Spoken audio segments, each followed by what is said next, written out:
अभी देखो, इसमें अगर मैं अल्ट एस दबा देता, अल्ट एस, या तो अभी मैं रिकॉर्डिंग कर रहा हूँ इसके लिए मैं अल्ट एस नहीं दबा सकता। अगर मैं वायर फ्रेम पे क्लिक करता हूँ तो मेरे को इस तरीके से मॉडल दिखता है। अब मैं मॉडल के अंदर भी देख सकता हूँ, मिरर व्यू मतलब ट्रांसपेरेंट दिख रहा है, तो अभी मेरे को मालूम पड़ेगा कि ये मॉडल मेरा इसके अंदर भी चल रहा है। लेकिन अभी इसको मैं देख नहीं सकता पा रहा हूँ, इसको मैं वेरीफाई करके भी देख सकता हूँ। लेकिन आपको मतलब समझ में आ गया ना कि ये जो है, जब ये हम रास्टर सेलेक्ट करते हैं तो वो फेस और वो वॉल, वो दोनों को ही कंसीडर करके चलने लगता है। अभी हम इसको सॉलिड मॉडल कर लेते हैं, ठीक है। तो चलिए इसको मैं सेव करता हूँ। अभी अभी हमको क्या करना है, अभी हमको इसका साइड का ऑपरेशन करना है। अब हम इसको रोटेट करेंगे, हमारा प्रोग्राम जाएगा खराब। तो हमको लेवल में आना है। अभी हमको तीसरा लेवल बनाना है। अभी सेम हम पहले वाले लेवल पे जा करके इसको राइट क्लिक दबा के हमने इसको कर लिया कॉपी। 3 नंबर पे आके राइट क्लिक दबा के हमने इसको कर लिया पेस्ट। ठीक है। अब मैंने यहाँ पे डाल देता हूँ सेकेंड सेटिंग। ठीक है। अब मैं इस पे क्लिक करके मैं सबको बंद कर दिया। ठीक है। अब ये मेरा हो गया लेवल 3 में। लेकिन प्रोग्राम तो वही दिख रहा है। ठीक है ना, प्रोग्राम देखने दो। अभी मेरे को लेवल चेंज करना है, तो मैं क्या करूँगा, मैं टूल पाथ ग्रुप 1 पे राइट क्लिक दबा के मैं इधर करूँगा मिल टूल ग्रुप में आके न्यू टूल पाथ ग्रुप पे चला जाऊँगा। तो इसके नीचे एक दूसरा टूल पाथ का ग्रुप बन जाएगा। ठीक है।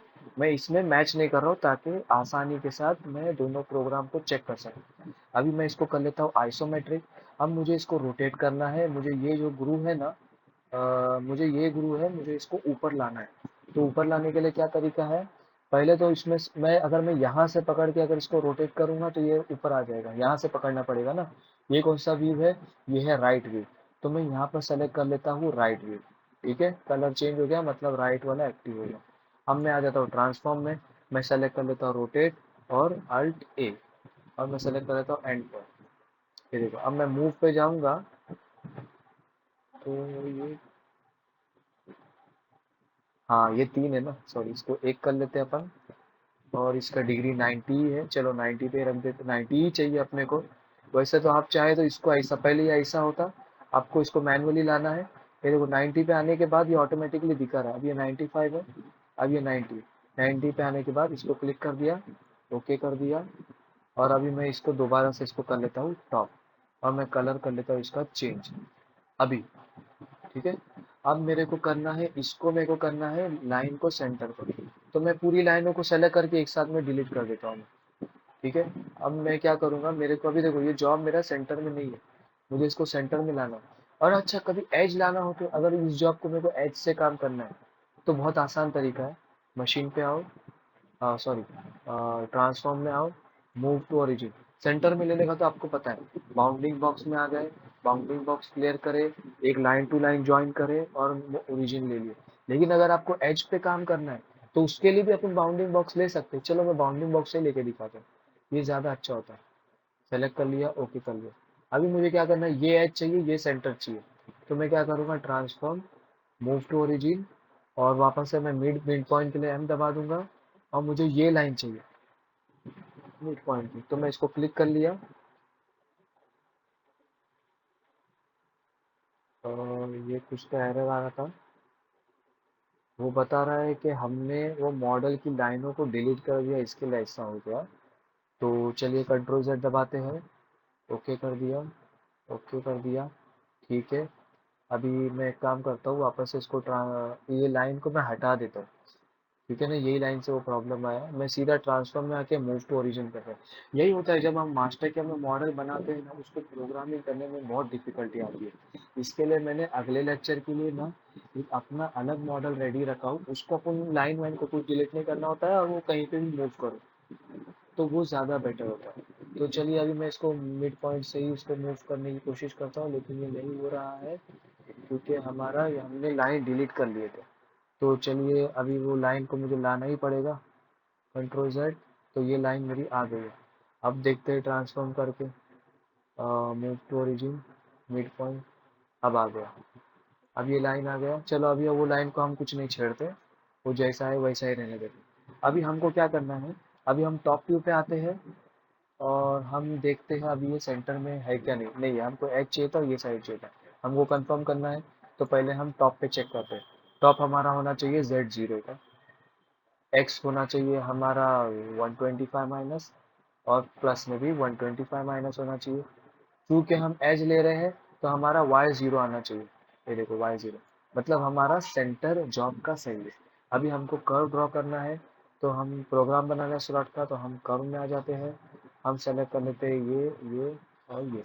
ओके, अभी चलो हम एक काम करते हैं, इसको सिंपल स्लॉट से बनाते हैं। उसके लिए हम क्या करेंगे, सेंटर से सेंटर पर एक लाइन मैंने खींच लिया, ठीक है। अभी मुझे खाली इस लाइन पे प्रोग्राम बनाना है, तो उसका भी मैं बता देता हूँ। पूरी प्रोग्राम में ही है। टूल पाथ में आ गया, मैंने कॉन्टूर ले लिया। पहले तो उसको लेने से पहले मेरे को इसका साइज चेक कर लेता हूँ। तो साइज कितना है, साइज चेक करने के लिए क्या है, एनालाइज एंटिटी पे जाओ या तो डायनेमिक पे जाओ। डायनामिक पे जाने के बाद आप यहाँ पे जब इसको सेलेक्ट करेंगे, तो आपको डायमीटर दिखाएगा 20 का, तो हम 20 के कटर यहाँ पे चला सकते हैं। दूसरा तरीका ये है, डिस्टेंस, डिस्टेंस एनालाइज डिस्टेंस। तो मैं बोलूँगा ये पॉइंट से ये पॉइंट पे डिस्टेंस बता, तो बोलेगा वाई में 20 आ जाएगा। तो मैं 20 का कटर से स्लॉट बनाता हूँ, आपको बताता हूँ कि किस तरीके से बनाया जाएगा। तो टूल पाथ में आ गए, काउंटूर में आ गए, लाइन सेलेक्ट कर लिया, ओके कर लिया, ठीक है। टूल में आ गया, क्रिएट न्यू टूल पे सेलेक्ट कर लिया। अब मैं फ्लैट एंगल ले लेता हूँ 20 का ही, क्योंकि 20 का कटर में होता है, लेकिन मेरे को आपको कुछ बताना है। सॉरी, 20 का रफिंग टूल होता है, फिनिशिंग टूल में आता है। कल मैं आपको बता रहा हूँ कि किस तरीके से किया जाएगा। फीड रेट मैं कर लेता हूँ 2000, और आरपीएम कर लेता हूँ मैं 3000, ठीक है। अब कट पैरामीटर में आने के बाद यहाँ पर मेरे को करना पड़ेगा ऑफ, जैसा हम नाम लिखने के टाइम पे किए थे। यहाँ पर मुझे करना पड़ेगा रैम, और यहाँ पर मैं कर देता हूँ डेप्थ ऑफ का देता हूँ 0.5 का। और यहाँ पर कुछ भी वैल्यू नहीं देना है, सिर्फ जेड में दे सकते हो जब जरूरत पड़ी तो, ठीक है। लीड इन लीड आउट गलती से भी मत देना, जॉब रिजेक्ट हो जाएगा, क्योंकि हमको इस लाइन पे भी चलाना है। अगर जॉब थोड़ा भी आगे पीछे उधर उधर हो गया, जॉब का शेप बिगड़ जाएगा। अब इसका डेप्थ कितना रखना है, डेप्थ में ले लेता हूँ भाई, मेरे को इतना तक तो आना है, तो ये कितना है 72.5। तो मैं इसको राउंड फिगर में कर लेता हूँ, -1.5 एक्स्ट्रा कर लेता हूँ 74, और ये चलेगा 0.5 ऊपर से। अब मैंने कर लिया इसको ऊपर, तो ये रहा हमारा प्रोग्राम रेडी। इसको मैंने टॉप व्यू में कर लिया, और इसको मैंने दे देगा। ये टूल यहीं से शुरू हो रहा है, यहीं पे खत्म हो रहा है, इसी केस में जा रहा है, और ये पूरा नीचे तक आएगा। मैं रन करता हूँ, तो ये देखो सेम इसी तरीके से आप सेकंड साइड का ट्राई कीजिए, आप लेवल चेंज करिए। लेकिन एक आप बात आपको याद रखना है, आपको ये सारे प्रोग्राम एक साथ सेलेक्ट नहीं कर सकते, आपका जॉब खराब हो जाएगा। आपको इन चारों को अलग से पोस्ट करना रहेगा, और इसके लिए आप जब चूंकि आप सेटिंग चेंज कर रहे हो, इसके लिए आपको इसका प्रोग्राम अलग से पोस्ट करना पड़ेगा, ठीक है। लेक्चर ये भी बहुत लंबा हो गया है, तो चलिए मिलते हैं अगले लेक्चर में, बाय।